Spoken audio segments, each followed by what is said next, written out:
standing register.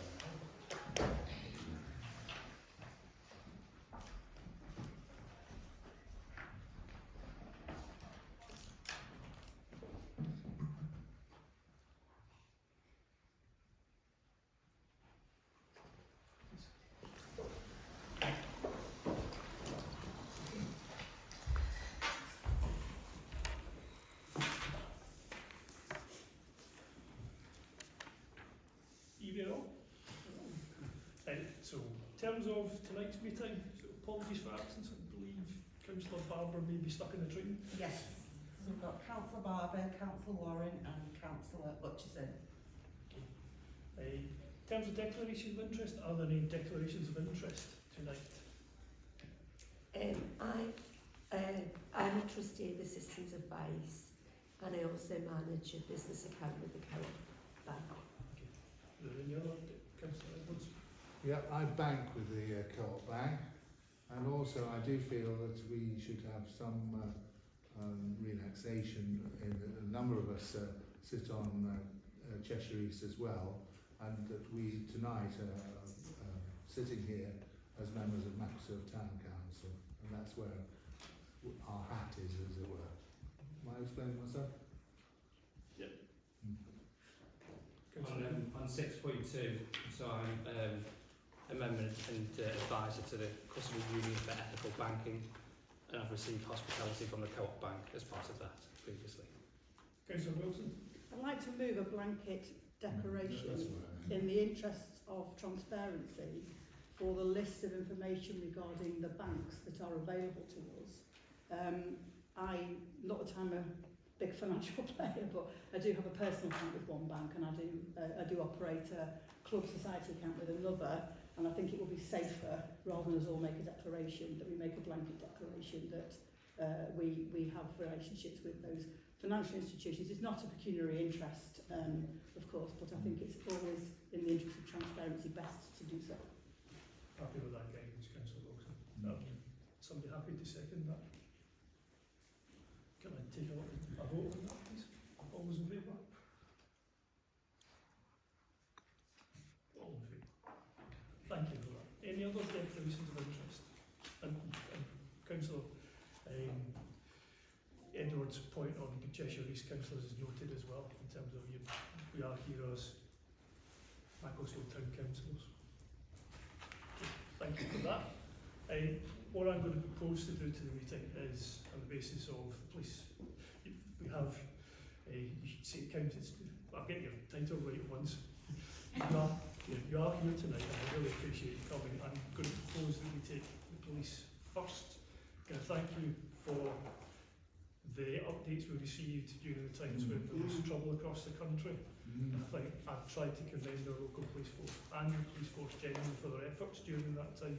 I think extremely difficult time for the country. I think the updates were really helpful, and clearly we have been receiving updates on the local policing unit. So can I thank you for that? And if you're happy to do so, can you give us your update, please? Yeah, of course. So since our last meeting, obviously, I've emailed out the updates on Macclesfield. If anyone hasn't received them and wants to, then please let me know, and I'll make sure you're on the mailing list. A few councillors have individually then contacted with some issues around what their residents have in, and I've been able to direct them to the right person so that they've had responses from that. So fingers crossed that's going to work better in the future, just having that point of contact and being able to address things. I'm aware that Macclesfield football ground at the meeting is cancelled. However, our proposal is we are going to look at this Tuesday and Saturday, sending some police down with scale police for that, just to kind of send out a message, put some stuff on our social media, and then be able to then go to that meeting better informed with what the issues are and how many tickets we issue, etc. So we'll be able to update the individual councillor on that meeting later on. In terms of the difficulties, though obviously the summer was really difficult, but just for everyone's information, a lot of our officers' rest days got cancelled, and though we didn't have disorder in here, police officers were ready to deploy, so they weren't getting on with their local work. So there is a little bit of a backlog in terms of our crimes that we're working through to try and get sorted, just because of the amount of officers' times that we spent on them deployments. We've had some breaches of CBOs for the town, which obviously I spoke to you about the CBOs all been back. So when I tell you these names, these people are displayed on our boards. So Chris Peel breached his CBO twice and has been remanded and sent to prison on the second time. And Tom Cole, who's also got a CBO from Macclesfield, is out and about at the moment. He commits a lot of vehicle crime, so we are aware of him. And again, it would just be really helpful if you knew the names, you encourage people to look, because if we're all managing them and reporting breaches, it sends people back to prison before they get a chance to re-offend and commit crime. So they are really a useful tool, and they are all displayed in Macclesfield front desk. Obviously schools are back, so we've got a new schools officer. I am every day surprised at how much crime is committed by our young people online. So we are doing a lot of work with the schools to try and get parents in, to get our police to speak to parents about the dangers of sharing images, things online, because that is so much of what young people are getting themselves in trouble for now. And it's such a new crime for people like my generation, who we didn't have phones like that when we were younger. So it's really important to me that we try and educate and stop young people being criminalised for things that maybe they don't know is actual crimes.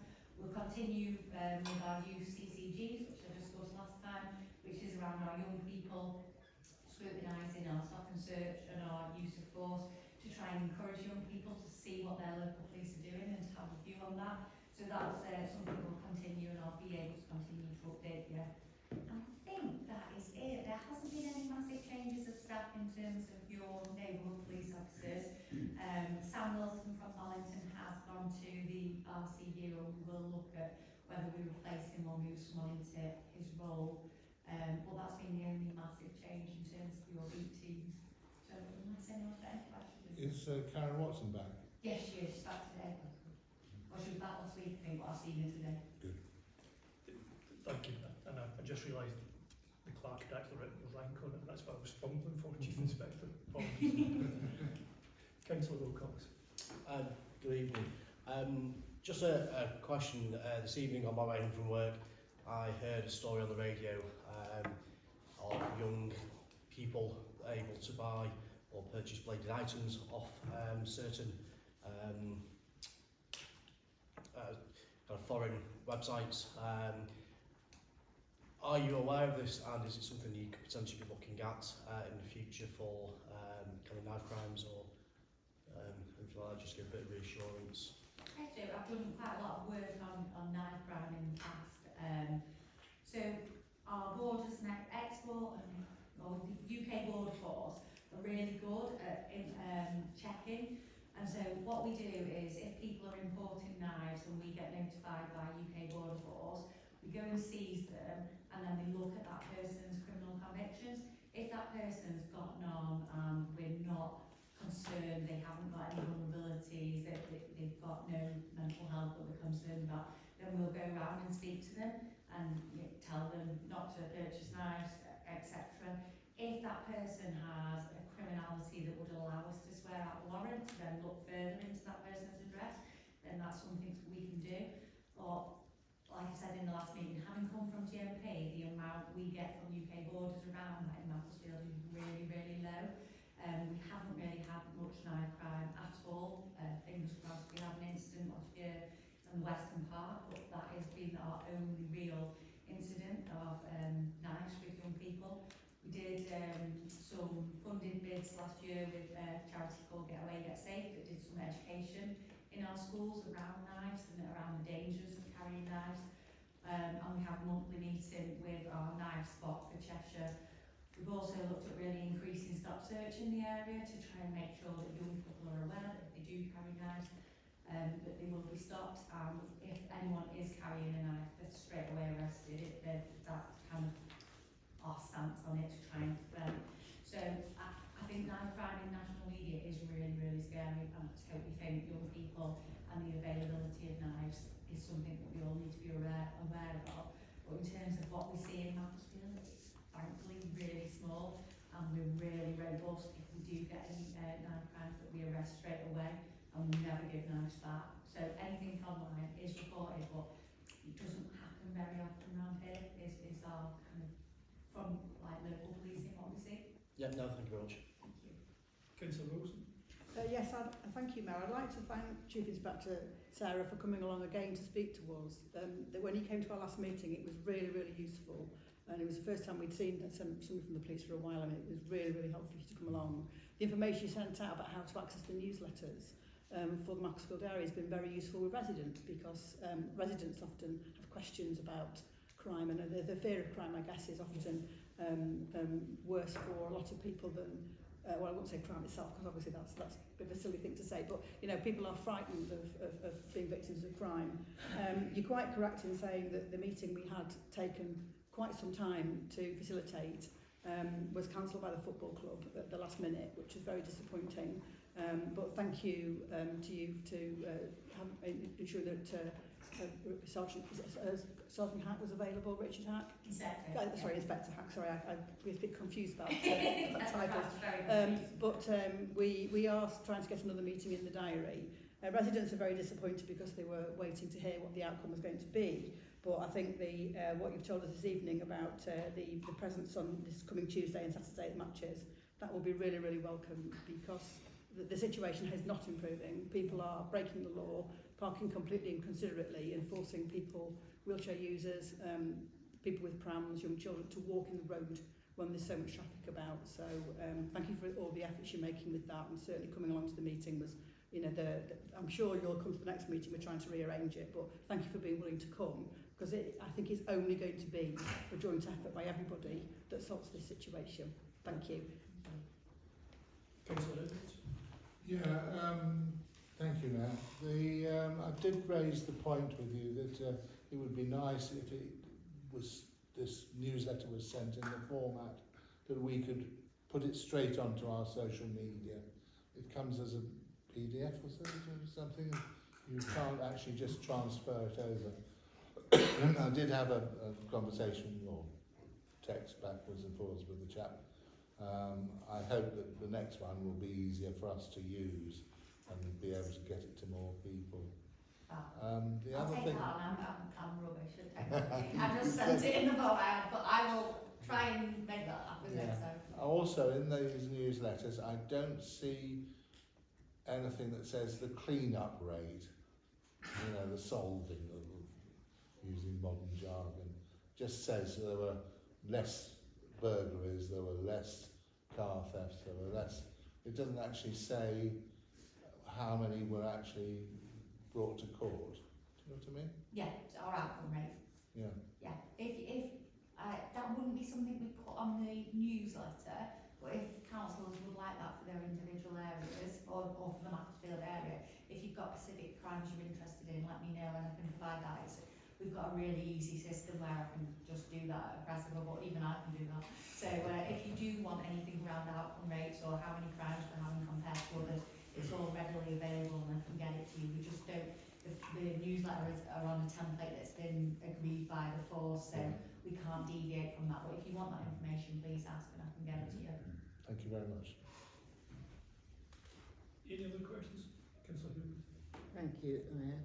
Has any incidents, has anything been arising about this new social thing of attacking elite people sleeping on the streets? Any incidents that you know of arising around the borough, around Macclesfield, of people being attacked? No, we None haven't at had all. any. The only rough sleepers we've had is at the Grosvenor Centre, and we've got a really good relationship with the security there who've emailed us and let us know, and we've got a homeless team within the council, so we work with them around trying to support people so that they're not having to sleep on the streets, but it's not really an issue that we're seeing in Macclesfield at the moment. Any other questions, councillors? I take it from questions, councillors, we find the input we're getting from Chief Inspector O'Driscoll helpful. Very. And that addresses some of the concerns we might have had. Yes. Right, so that's the flavour of what I'm hearing. So can I just pass that back to you on that basis? So I think we're happy to have a dialogue about how we continue to have the engagement with you, if that's okay. But I do appreciate the attending. I know time is precious. That's why I did offer to take you first.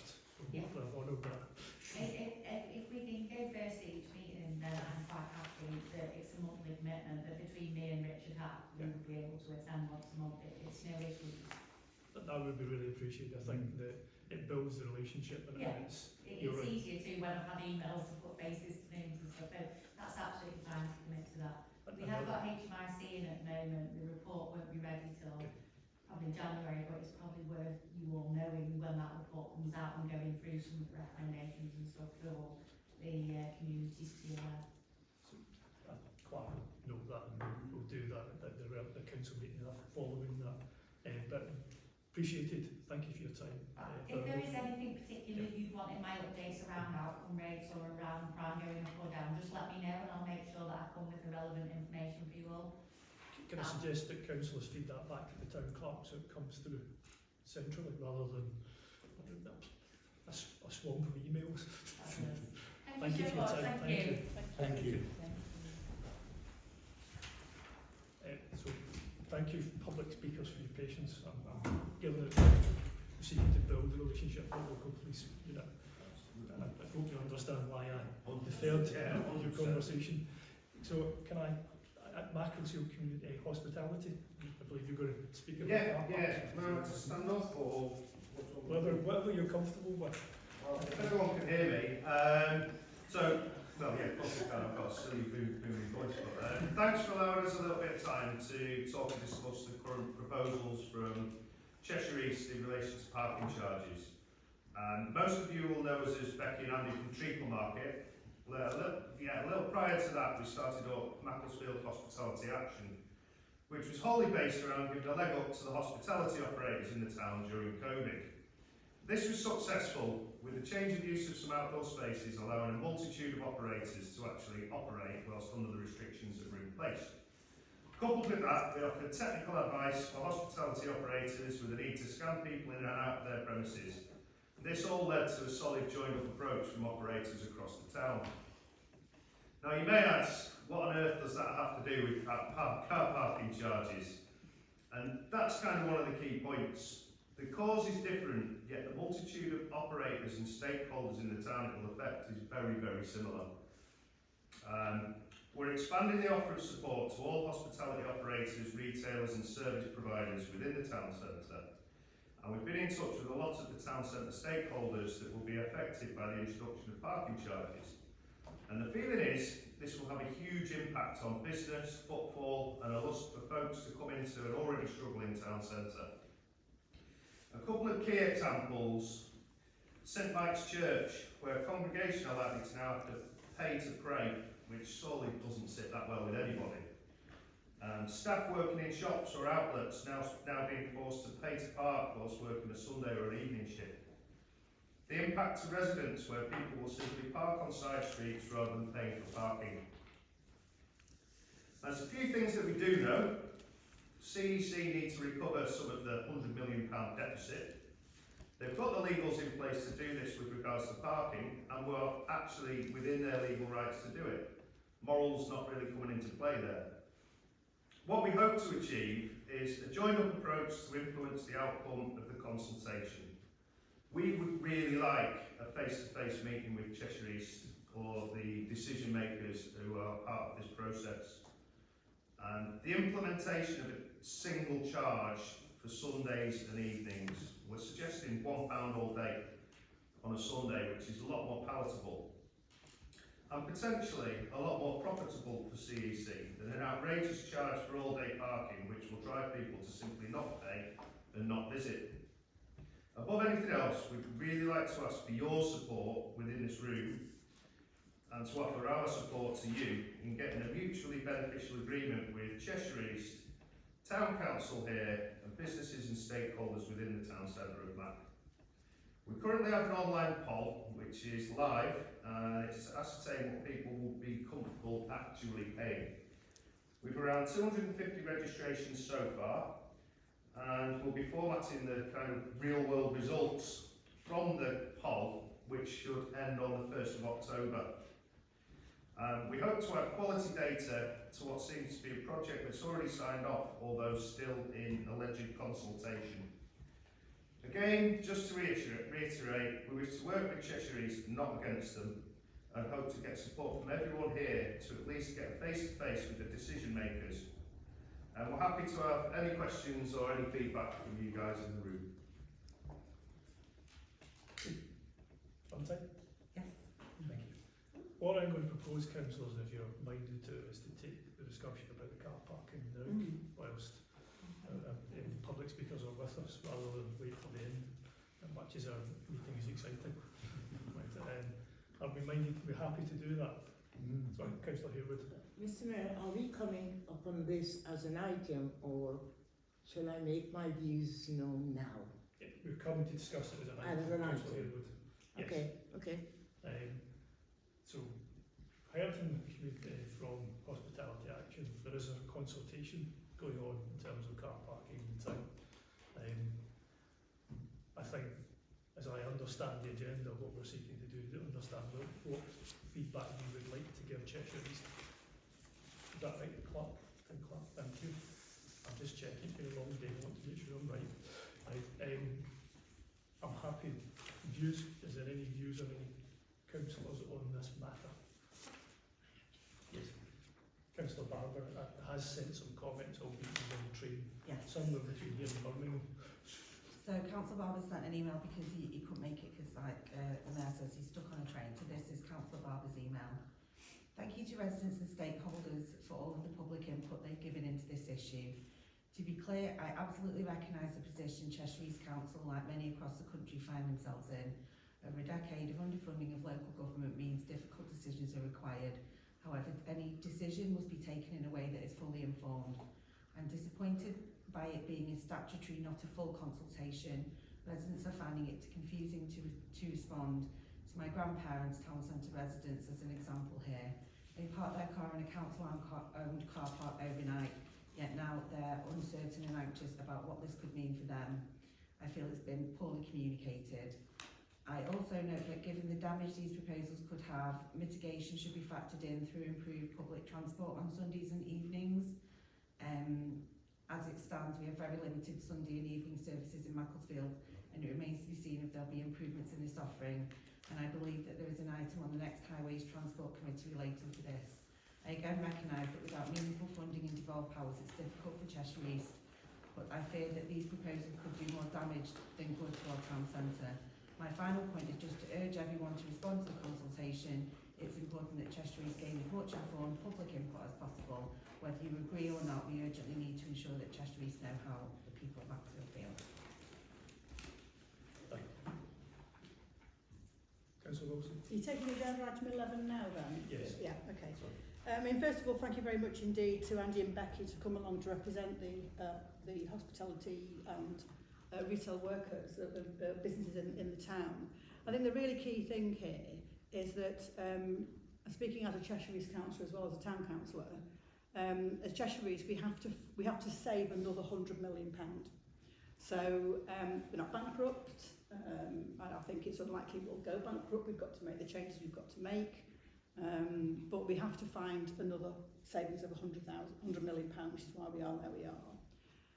I think I'm very disappointed that this is a statutory consultation, and there is a difference, because a statutory consultation doesn't have the wide-ranging ability for people to petition and comment and to be able to have their views heard. It simply is a very straightforward send in your email to this address. I also think it's important to look at all the different parking tariffs that are available.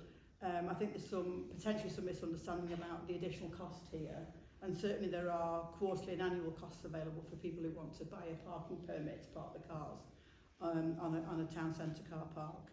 And for me, actually, one of the key things here is the mess we're in with car parking in the town, and it isn't just in the town. And for the residents in Central Ward, it spills out, and that's part of the problem with the football club, that people will park all over the place rather than park sensibly, or even travel by public transport. So I also encourage people to respond to the consultation. I think it's a very useful suggestion, a pound fixed fee, that sort of issue. I think that's something that we need to discuss. I think also in terms of church attendance, it sits uncomfortably with me as well, that particular issue. You know, what we're up against is that if you go into Manchester to go to, or anywhere else to go to the cinema or for a night out, you would expect to pay for your parking. And the sort of figures that we're talking about aren't massive, but clearly this is probably a change too many for some people, and I think we should feed back our concerns. I'm happy to support and facilitate, if I can, a meeting with Cheshire East Council. I think that would be very useful, and I think that you know, we are where we are, and Cheshire East Council is looking at every single thing we're spending that money on, because we've been underfunded by millions and millions of pounds for many, many years, and whilst at the same time we've been given additional statutory responsibilities in terms of adults and young people's care. But I think the points are well made, and I think that there's a number of us who are able to take those points back and comment, and I think that the Town Council from that point of view should support our retail and hospitality industry, but at the same time we're recognising that it isn't, you know, the money's got to come from somewhere else if it doesn't come from parking charges. Thank you, Councillor Wilson. Can I just ask Becky and Andy, have you done a sort of a costing of, because I know for the treacle markers, I tend to walk into town. I'm lucky enough to be able to do that. You know, it's different for people who live in rural communities. But have you done a sort of costing of how many people use the car parks, how much it would be for £1? Yeah, they're full. Yeah, They're all, I know they're all full. Yeah, I don't know how many people come and go within that day. And at what point they would stop coming. I mean, it's sort of a coping to glean from the poll that we're doing to an extent. You know, if it was £1, we'd get X amount. If it was what's proposed, I think fewer people would come in. Yeah. So it's difficult to sort of gauge, isn't it, until we see it happen. So the structure of the poll that we put out, it isn't just would you pay to park, would you not pay to park? There's multiple choices of, it's £1, it's £2, it's £3, would you still park? And at that point we can kind of gauge what level people are willing to pay to park. Now obviously Treacle Market is not all about just parking, and this is wholly not just about Treacle Market.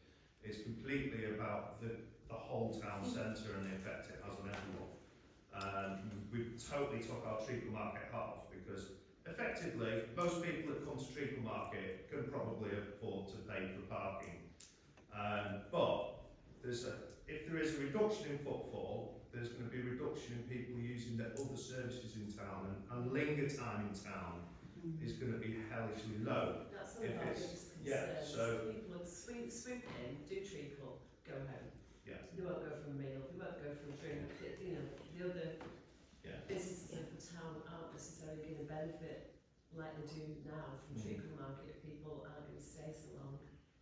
And I think just what you're asking is that's maybe something that we need to try and work out how we can have a look at that, and see if we can get some more data and facts and figures around that sort of parking mechanisms that are currently being used. I think maybe that's probably Councillor Wilson's going to make the same point as that, our footfall data.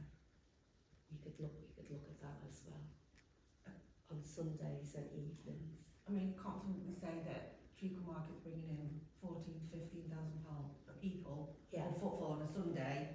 It's easy going up from a regular Sunday of about 5,000. I can provide that. But also at the weekend as well. So, Councillor Wilson. I mean, one of the points I was going to make is that I think if we share that footfall data for Sundays, that's something we could do to assist. One potential possibility might be to have £1 on Treacle Market Sundays. You know, parking is the fees for parking aren't massive. Okay, it's not a lot of money. I'm in the same situation as Councillor Bennett Waking. I walk into town, the other point I was going to make that there seems to be some misunderstanding about is Duke Street car park is still free after 3. Okay, and it was moved from Wally Hayes car park to Duke Street car park because that's nearer to town. So if you're coming for an evening out and you're going to Cinemac or any of the fantastic places in town, you can park after 3 for free on Duke Street car park, which is as central as the town as you can get. So I think it's important to recognise that there has been attempts at mitigation with this. That doesn't help on the Sundays, but it helps.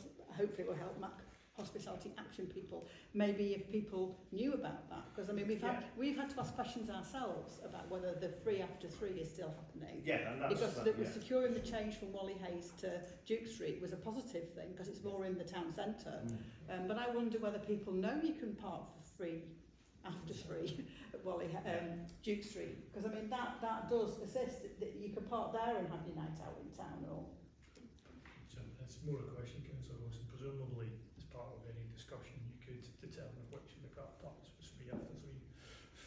well, I don't know whether I could personally. No, it could be part of the conversation. Well, it was moved from Wally Hayes. Yes. There was changes made to car park duration. The free after 3 was moved from Wally Hayes to Duke Street because that was thought to be more central car park. The car park in the centre of town was made short stay because it was being filled up by people parking all day, which makes it difficult for people who are coming into town who have a disability in front of spaces and not able to walk that far. So that was in response to people's. The problem is not all the members of the public want the same thing. So you have a consultation and you make a car park short stay to assist people who want a short stay car park and upset the people who like to park there all day to walk to go to work, you see. So always a balance. Quite right to me many times. Is Councillor Wilcox? Thank you, Mr Mayor. Thank you, Andy, Becky, for coming to speak to us. Not filled your poll out as yet, but I will find time to. I'd just like to make a couple of points in relation to something that Andy mentioned, which was the congregation at St Michael's Church. I'm a member of the congregation. The congregation is not the sprightliest of age groups. So I think they normally park at the back of the town hall here. So to have or to ask people in the congregation to pay they've not paid for however many years, potentially would stop them from attending St Michael's Church on a Sunday. Also, the church itself hires out the church for concerts, events. I know Councillor Wilson mentioned Duke Street being free after 3. Not too sure that Silk Brass or Kens or any of the other musical organisations would be happy to troll their drums and instruments through town. We'll draw them off and go back. No, I understand that, but I understand that there's been a massive amount of money that's not been trickled down to Cheshire East Council level. I understand that there's money that needs to be saved and recouped, but is there any way that maybe the town hall car park could potentially remain free for certain times when events are on? It would certainly help, especially the fact that I've heard that one of the organisations could move to King's School, which again is potentially pushing concerts out of the town into a different parish. Can I ask people to look at the car parking? I'm not going to read them all out to anybody. Yeah. But if you look at the car parking tariffs for up to an hour and 2 and 3 hours, we're not talking 10, 20 quid here. We're talking £1 or something like that. So I think, can I ask everybody to look at the actual costs we're talking about?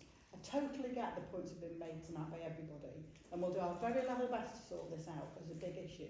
But my worry is, from some of the comments I've had made to me, I think people don't understand. It's all losing track in worry about it, which is the case. So it's up to us to make it clear what the facts are, and it's between 60p and £1 for some of the car parking. Yeah, that point's well made as well, and the point about what you would pay in Manchester is also well made. What I've heard so far is that we recognise the challenges that Cheshire East have. I think everybody recognises the underfunding. I think that's a fact. It's a known fact. And I work for a housing association. We're not that far behind the councils, in all honesty. But we are concerned that this is a statutory consultation. We feel that it might have been better dealt with a different way. That individual councillors are encouraged to respond. That will come to a question of the town clerk in a minute whether the town council is responding formally and how we would do that if we did. That that Councillor Wilson, as part of Cheshire East, has offered, probably clearly with Town Clerk support, to facilitate a meeting with the relevant part of Cheshire East to discuss this, and that there is a proposal that, subject to further discussion about how we might deal with car parking Sundays over in the evening. I'm just trying to summarise what I've heard. Councillor Edwards. Thank you, Mr. Mayor. I would also like to say that Andy and Becky's survey is very good. I like it that when it isn't just yes or no, it's grading the actual price of it and so on, which I think is very good. Another point that I'd like to make is that I'm concerned about how much the changes might cost. There are new machines going in various car parks. They all have to be calibrated. Will they actually have any traffic wardens to patrol at 10 o'clock at night? I don't know. And the last point I want to make is that I see the Trafford Centre is going to bring in parking charging. Thank you. Thank you, Councillor Edwards. So, part of Councillor Am I allowed to speak? Yeah, absolutely. Go ahead. You would be delighted. I just wanted to bring this in a matter of what will be lost and what will be gained from Cheshire East or the town. I'm going to start with the churches that are historic buildings. They do more than religion, and I don't feel there are alternative spaces for the community spaces that have been lost. So those are gains that will never come back if people do not come to park and pay. And I feel those community socializing and being together and finding somewhere to go in a town that is already struggling is a negative idea. I think it's what do they call it, pound wise and penny foolish. The gain from putting in charges, even when it's graded, will not make up for the loss of this community, of loss of the services. And remember, most of the services, the churches are free. They are not just religion, they are free. And that idea that we are already at a point where we are not progressing, but finding this social space will never come back. I can't, with every talk of having to make the money up, I can't give any, see anything positive of bringing it in around here, even with charges that are £1 or £2 or whatever. It's special because most of the people coming in the town centre 1 day a week are coming for other reasons other than making money. Making money will not make up for that loss of community that we are seeing going to pot over the decade. And when these buildings become irrelevant, then one has to think, what we do with the buildings then? I can't see anything positive in, I'm sorry, to bring in parking charges. I'm also sorry. No. Don't apologise. No. No. So I'm going to play devil's advocate now, so don't shoot me. I'm playing devil's advocate. We want to be a town where there's active travel, we have a better bus service, we're much greener and cleaner and so on, and yet we don't want to pay for parking. And it's that juxtaposition that we need to look at that wider picture, that unless you have children with special needs or parents or grandparents who need care, you don't see what your council tax goes on, for example. And we know, given the general election results, that people do recognise that councils have been underfunded for years. responsibility and less money. But despite all being lovers of James Moss and promoting active walking and so on, we still hang on to our cars. And also, how much do we value our town?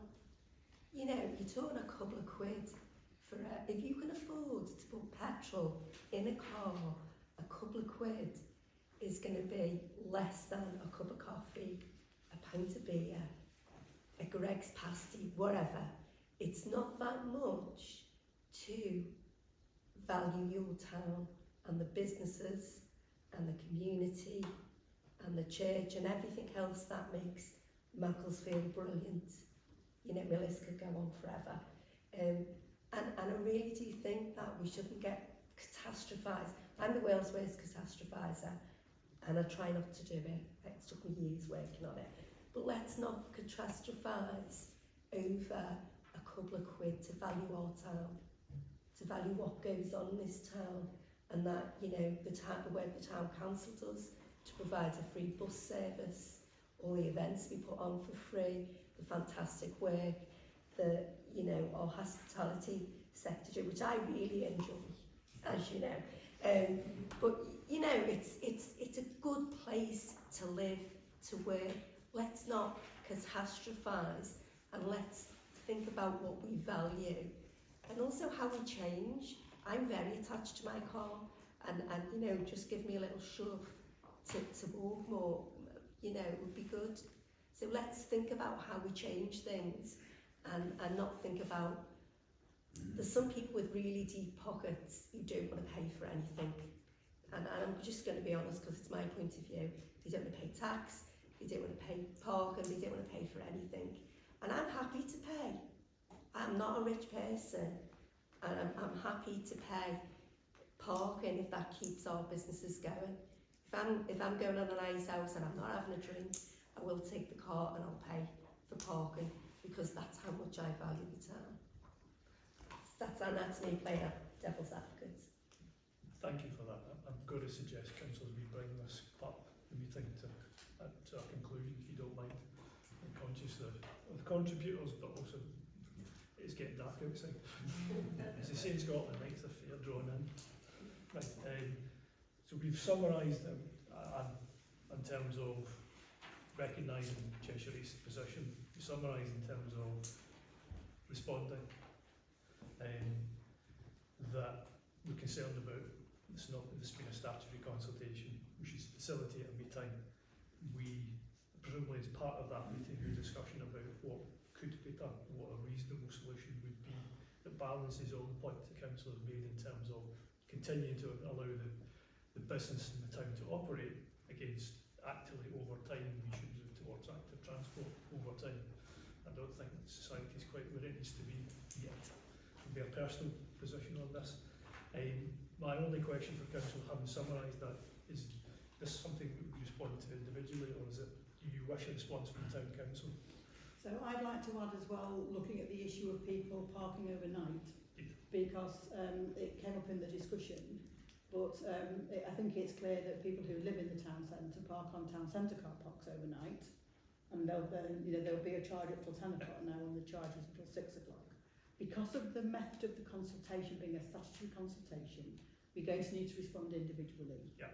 But I do think it will be useful if we could, perhaps you could furnish me the footfall figures and I'll send them in. But people need to respond individually. Yeah. Thanks for that clarification. I wasn't a mechanism I'm not familiar with. So I assume that we're asking the town clerk to summarise and circulate, and then we will all individually respond. Any other points, councillors?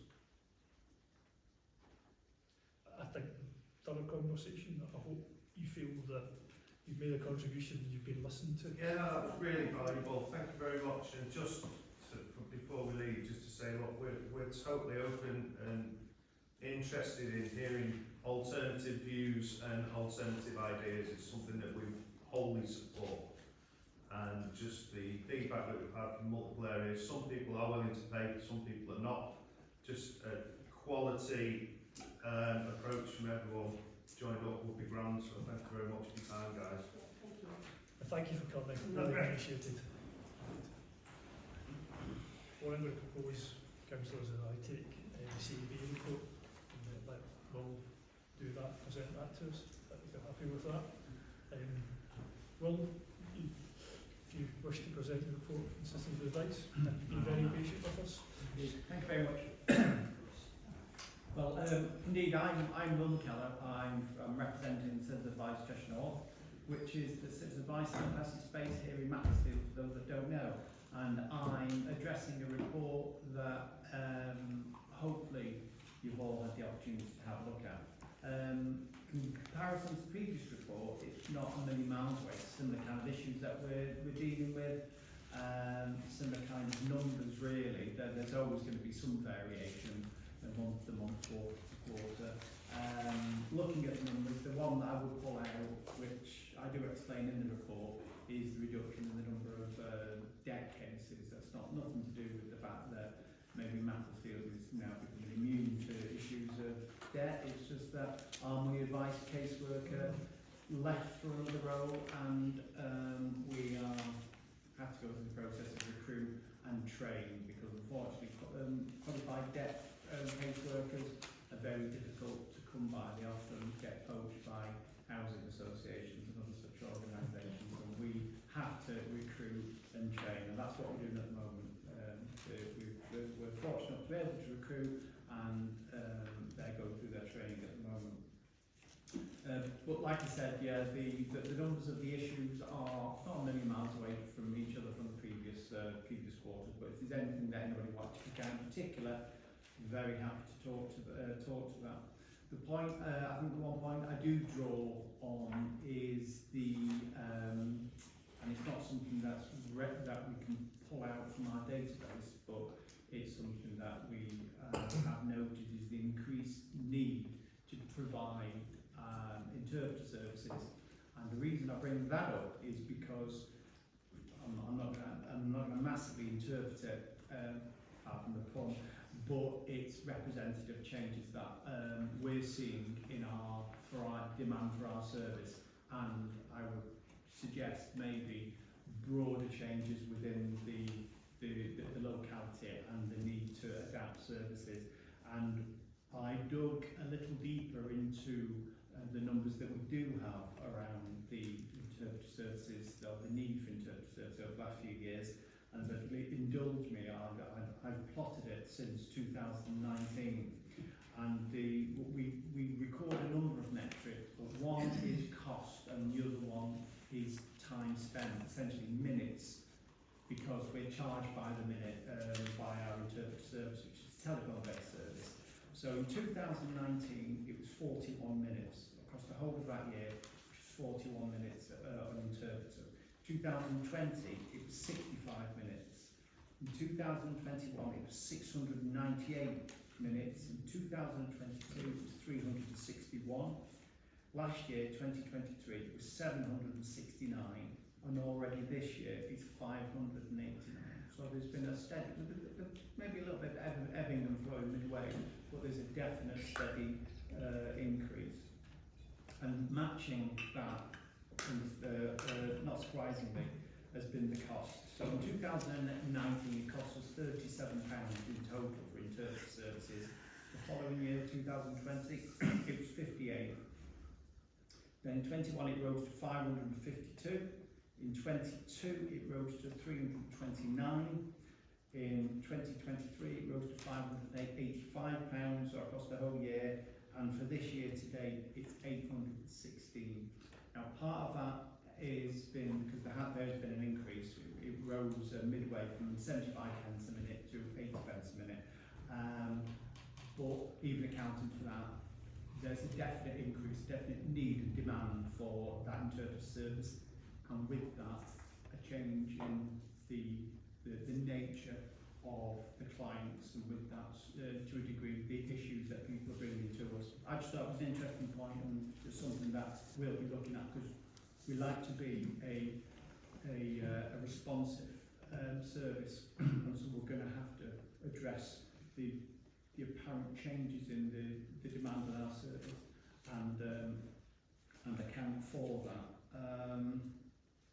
Yeah, so if there's anything particular in the report that anybody wants to draw out, as ever, I'm very, very happy to speak to it. But, so if anyone has any questions, statement. Thank you for your report and the presentation. Councillors, are there any questions you have? Councillor Bentley. Can I just ask, have you had your biggest sort of queries are to do with benefits, and we've spoken before at length about the need for people to increase their income given the rise in the cost of living and so on. Have you had a rise in queries about the pension credits? Because there's 880,000 people not claiming their pension credits. Have you had more questions about that? I asked this question of our service manager just the other week, prompted by another query, and the answer was no, not particularly. I think across a great many welfare benefits, disability benefits, for example, there is a known lack of take-up for whatever reason. When we talk about pension credit or anything other than the state of time pension for that age group, you could almost factor in the fact that there's not going to be anything like 100% take-up because of the nature of that group being reluctant to take on, but to make use of welfare benefits, and particularly means-tested benefits. But in answer to your question, no, we haven't. We haven't seen a particular increase, spike or anything because of the promotion around the non-take-up pension credit. Maybe it's something that we could do locally. But as far as what we're seeing, no, we're not. Although I would say, in more recent times, and this is maybe explaining to a degree, we are seeing a massive number of housing support applications, the fund that's managed by Cheshire East Council. Ourselves and the Citizen Advice based in Crewe, over 90% of the calls that we're getting through our advice line for housing support. And so while we're dealing with those calls, we're not able to deal with the other calls. So there could be a hidden demand for all kinds, including assistance with pension credit. But whilst the housing support fund is operating as it is, that's taken up so much of our advice line time, I have to say. And again, we go back to the cost of living crisis. Can I just give a number out? Don't be shy. Make sure you claim your pension credit. And the number's 0800 99 1234. And perhaps that's something that we could work on. We'll talk outside the meeting. Yeah, maybe we can push out social media and so on, yeah. Yeah. Thank you. Any other questions, councillors? Could I make a remark? It's not shyness, it's shame. When you get to a certain age, you don't want to do this. And I think that is a major thing why older people do not ask for things. It's not shyness, it's shame. There's absolutely no shame in getting what you're entitled to. Yeah. Sorry.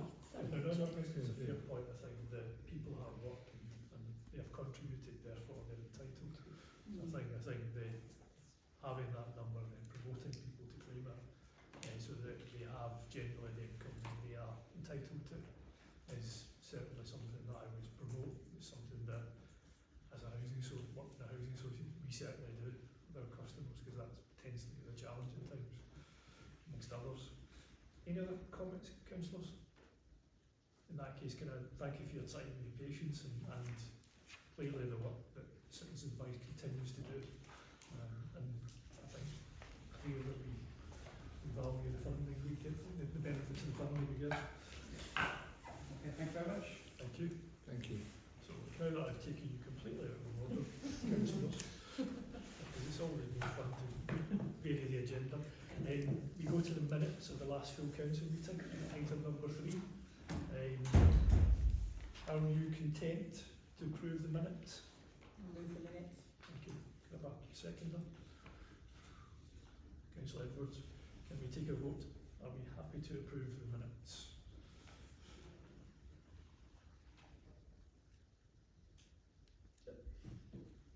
Any abstentions? Yep. Okay, are there any matters arising from the minutes that are not covered? Silence is golden. The planning committee, we're asked to note the minutes, and I'm sure we duly will. And are there any matters arising from the planning committee minutes anybody wishes to raise? No. Item 6.1, the environmental and sustainability policy. Councillor Clark, please. So, on the review of all the policies we look through, and we're trying to make sure that each of them are at least reviewed every 3 years. Some of them, as you know, the finance ones have to come back every year for you. We have an environment policy and a sustainability policy that were quite similar, so I have amalgamated them together and also updated with just some of the things like our commitment now to wildflowering and our community transport working group and our commitment to those things, just to make it a bit more tailored to what the town council actually are doing. And a lot of it might be formatting, because I sent it in a Word document, so it would track changes. So basically, it was an amalgamation with a few added bits with what we were doing. Any comments on the proposed policy? Just like to thank, Looking the wrong way. yeah, just like to thank the clerk for I do like a good merge when less is more, so we saved paper on that. So yeah, I recommend. But we review it, so yeah, the papers that we do. My comment was I found it helpful. I think it's on the introduction, and particularly looking at opportunities to reduce travel where possible were helpful, right, and in accordance with the town council's policies. Are we happy to move the proposed policy? Marvellous. Can I have a seconder? Even better. Right, can we have Councillor Wilson's left? Yes. But we're happy to vote in the meantime. That's entirely up to you, Charlie. I'm Still happy to having take the on. vote. To accept such language. Right, thank you very much. The review of the business account, is that you, Town Clerk? Do you want me to speak to Yes. you? Please. Somebody, various people have come to me about concern about the banks and just checking different institutions where they bank because there's quite a lot of difference between different banks and their stand in terms of lots of different criteria, but particularly around climate crisis and whether they invest in fossil fuels, etc. So unfortunately Barclays is quite a major player in the fossil fuel market, and so we were encouraged to look at our bank and consider. So the town clerk, take it from there. So I did some research and I was able to find the Ethical Business Organisation, which is national. It's very good. You can put in anything you want to buy or have a service, and it will mostly give you scores that are quite easy to understand. So as you can see, this was the business accounts. It gave them all a score. I know it was very long, but if you wanted to know some of the reasons why those scores were made up, I did some highlights, because as well as it being environmental, there was ethical things as well, like some of the banks invest in arms, things like that. So the information's there. We would recommend for ease, because we've got to think practically as well, that Co-op would be the chosen one to move to. It will take time, as everybody knows, if that's a decision that councillors make. But there is a branch across the road, so that was the kind of reasoning around that. And just a question from me. So presumably the proposition, if we accept it, you would come back with a full proposal from the court, like? Yes, I can do. Yeah, if that's what you Oh, want. I'm not just asking rather than. We'd probably look to get To be honest, I think the co-op will only give us one type of current account, which will probably be around the kind of similar to the charities and the clubs one. Interestingly, when you ring banks and say, we want a bank account, and they go, can we have your company number? We don't have a company number, we're a council. Oh, we're a charity, we don't have those things. So they must, you know, so I think it would be to just start the process of opening an account, a basic current account. There's no overdraft on it. There's same as we have with Barclays, and then signing everybody up as the signatories, which will probably be the bit that takes a while. Councillor Wilcox. No, Councillor Edwards. question's just been answered. Okay, right. Councillor Edwards. I just wanted to say from a very simple point of view, what problems we've had with Barclays recently. I've still not received the documents or whatever they were supposed to be sending, what, a month, 2 months ago?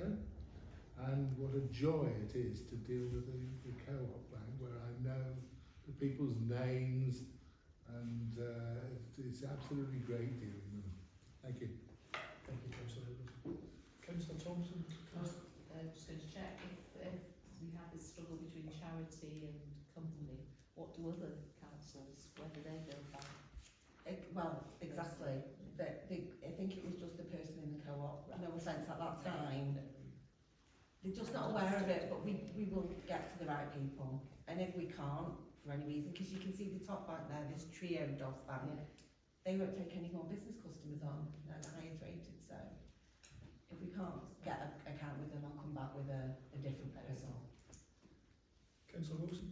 Yes, thank you. I mean, having been mayor in the fairly recent past and be a signatory on the account, we have been having increasing problems with our current bankers, which I think is possibly due to the fact that they are not represented in Macclesfield anymore, although they are in the library. I think we should be careful not to say they've completely disappeared. This is. I thought this is really interesting. I was looking through and seeing the different banks and their ethical. This is just it's something that was a really interesting read for me to see the sort of things that were on offer. I guess, having been, as I'm a former bank worker, I actually like the fact that we bank at a bank that's in our town. I think that meets with our general criteria as a town council to shop local. And I think that with my experience of the co-op generally, they are reasonably helpful. I would suggest that we get on with it because for whatever reason, and I think to a certain extent, I think it's partly to do where you've got more than one person signing on an account. I think banks get a bit, well, what's going on here? I think if you're opening a joint account or a private account, I think it's all fairly straightforward. But when you start to add in other people and having more than one person to sign, and in our case, at one stage, 3 people to sign the cheque, which is probably a little bit more cautious than we need to be. I think it does make life more complicated and therefore more expensive to run the account. And so I think, to be honest with you, unless the town clerk says no, I would like to move that we approach Co-op Bank in Macclesfield.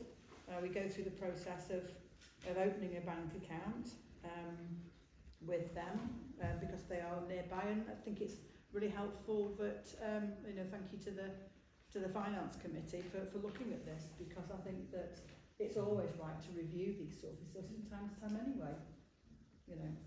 So we have a proposal from Councillor Wilson, which I think meets the consensus of the councillors. That's seconded. So that's been seconded. Are we content to vote on that? So, good. Thank you for that. Done.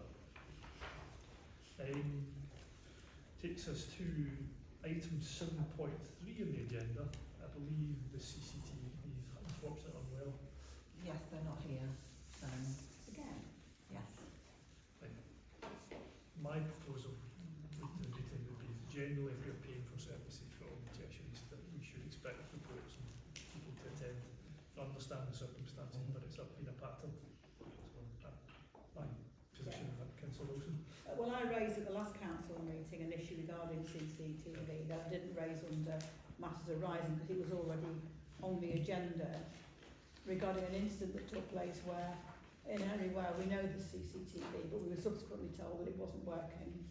And I think that is unfortunate, but my main concern in the conversation we've had about CCTV is its ability to protect vulnerable people, including women and girls. And at the last meeting there'd been a report about the levels of violence against women and girls that causes great deal of concern.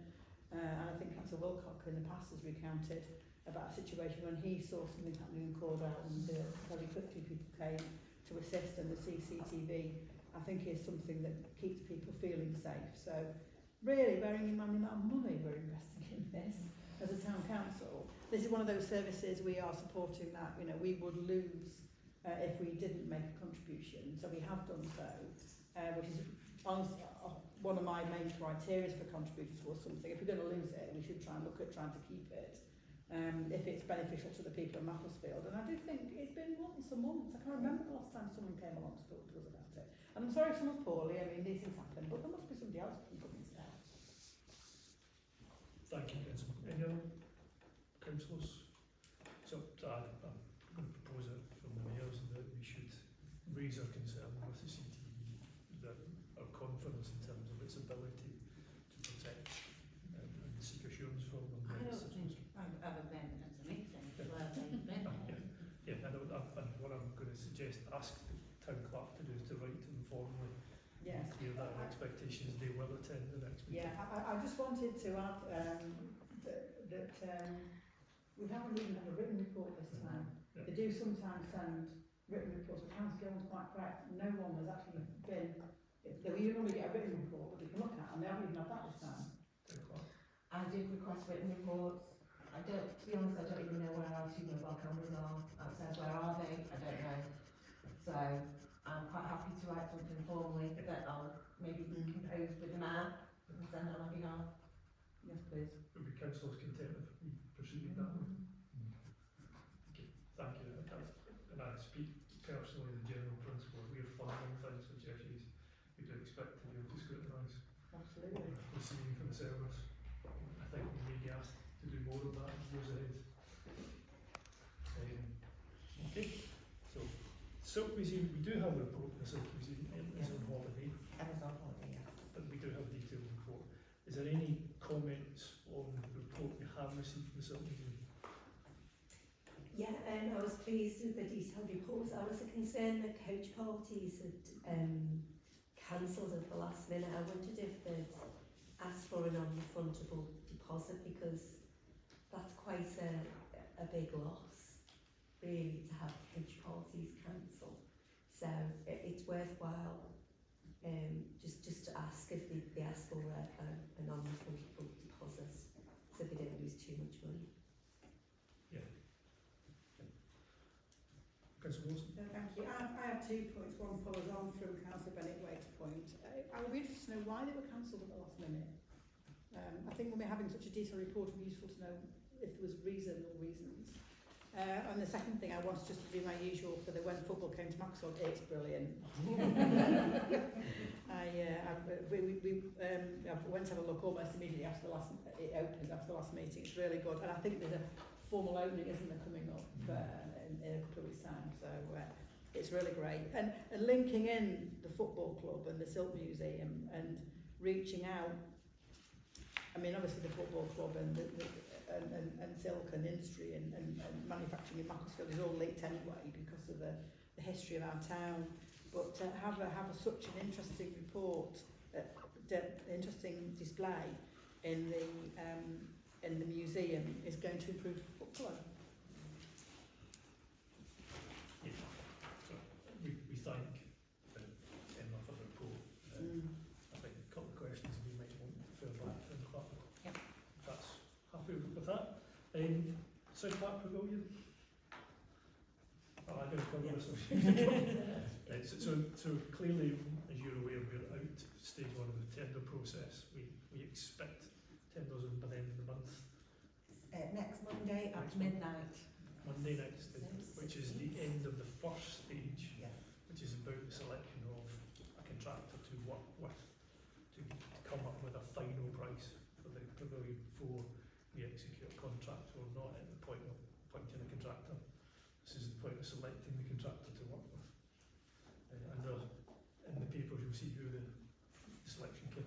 is. I think the request for the town clerk, having spoken to her, is that we appoint a hospitality consultant so that we gain external assurance on how the building would generate income, how we should set it up. I think that's been one of the concerns, certainly I've had since the beginning. If you can build a building, you need to be able to generate income and use it. Otherwise, the money you spend in building it quickly dissipates as it isn't maintained or used properly. So I think it's wise, I would suggest to councillors to commission this. I think the town clerk has spoken to a couple of candidates. I'm suggesting probably Councillor Hale will involve you in this as well, because I think it will be about financial planning of the pavilion when it is open and its operation. So I'm supportive of the recommendation of the town clerk. And I'm happy to take questions, councillors.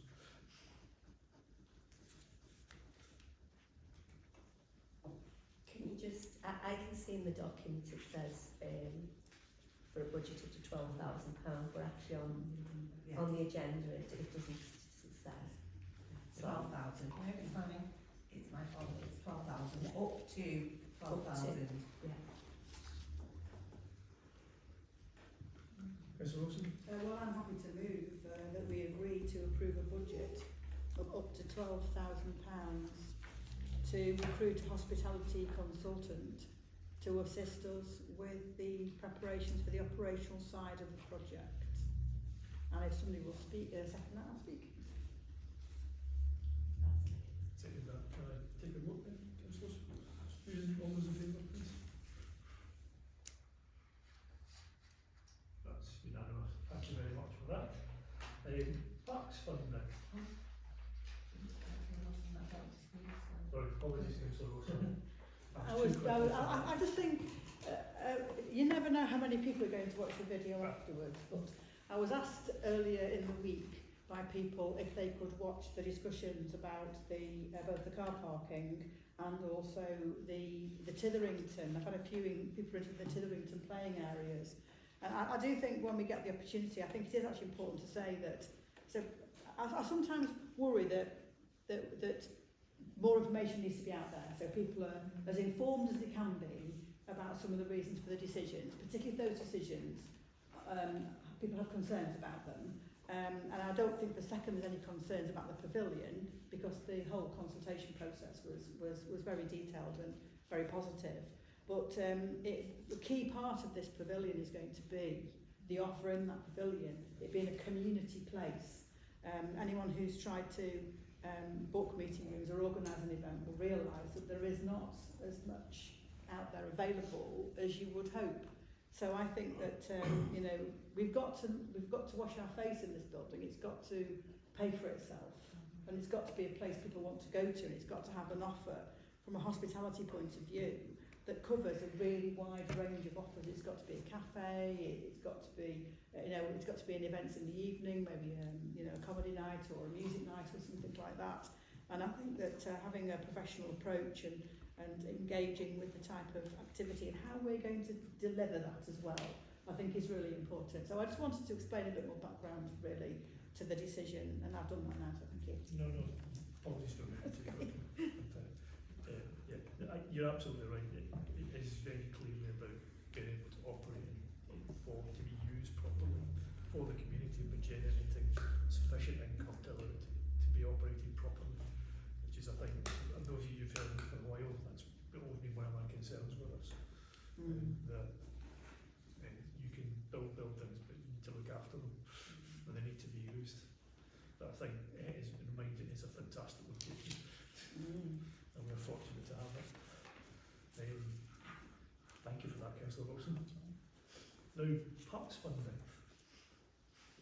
So last time we discussed the £100,000 budget for parks, and at the time I think we had a couple of paragraphs from Amanda about what they were going to do. Now we've gone the other way. We've got a huge document that we had to cut up into 7 parts to be able to put it on the internet. So it's gone very big. So this is the basically the decisions to be made is how much to go towards Titherington, and which park, and then I would take it forward with those ward councillors in ANZA. Thank you, Mr Mayor. Obviously, Tiddington Parks come under Councillor Gilman and myself. One of the ideas that I had was to actually floodlight the mugger in West Park, but I've been told that we need planning permission for that, and it's not easy to do, and so on. I'm a little bit concerned with this report that things are expensive. I'm sorry. There's two little sort of Wendy houses that are linked with a little sort of walkway. 20,000 quid, you know? I've been in touch off my own back and with Councillor Gilman's knowledge to a couple of international and national suppliers of play equipment, and well, hopefully both of us will attend a meeting with the representatives for these two companies, because I'm not sure that ANSA puts all their effort into procurement and getting the best prices and so on. And I hope I am not overstepping the mark, but I feel that it's worth just casting around, seeing what else is on offer. I think that things are expensive. But so tonight, if possible, I wouldn't like to be fixed to a price of 50,000 or 100,000 or whatever, but I would like to come back at the next meeting with some alternatives, basically. We have in the past been able to go to ANZA, and we've sourced other things from different suppliers, like the seesaw that we had put in South Park and the roundabout. So long as they're on ANZA's procurement list, etc., you know, it would have to fit all in there. So and ANZA would probably have to install it as, you know, the custodians of the park. But I think that ANZA would probably be open to having that conversation. Could I just come back? Yeah. The white fencing that we have at Rugby Drive for the around the football field, ANZA wanted to go ahead with fencing that was costing over £100,000, and we found the company that did the fencing at Bollington Recreation Centre recharged us £60,000, and I feel that we might well be able to get better value for money by getting alternative quotes. Thank you. Thank you. Councillor Wilson? Yeah, I mean, I think there are issues about providers being on the procurement list, and I think that's part of the issue. Looking at the little treehousey thing at 20,000, I don't think that's unreasonably priced compared to what we've paid elsewhere.